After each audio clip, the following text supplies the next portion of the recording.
A cidade de Lugo converteuse de novo por 4 días en Lucus Augusti, e que o Ar de Lucus recuperou logo de máis de 2000 anos o xeito de vida desta cidade de vital importancia para a administración do Imperio Romano.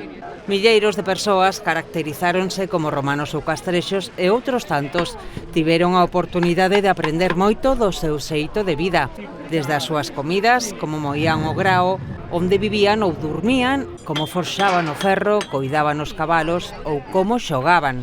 Todo elo nos múltiples emprazamentos habilitados para elo, a castra, o Macellum ou os campamentos da Cos Lucensium ou da Garda Pretoriana, mostras de todos os aspectos da vida en Lucus Augusti. A magna pompa o gran desfile de tribos romanas e castrexas, presidido polo deputado de Promoción Económica e Social Pablo Rivera e o alcalde Miguel Fernández, mantivo atentos milleiros de visitantes deste Ar de Lucus 2025.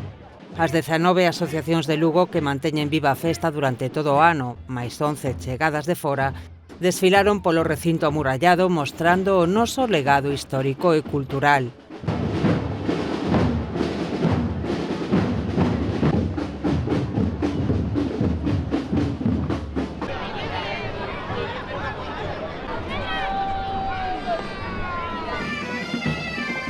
En total, máis de 320 actividades durante estes 4 días de festa. Unha celebración xa declarada de interese turístico internacional onde, se alguén ten especial protagonismo, é o sector máis novo da poboación da cidade. En concreto, estudantes dos 19 centros educativos lucenses que desfilaron o domingo, gozando dun pasado máis vivo ca nunca.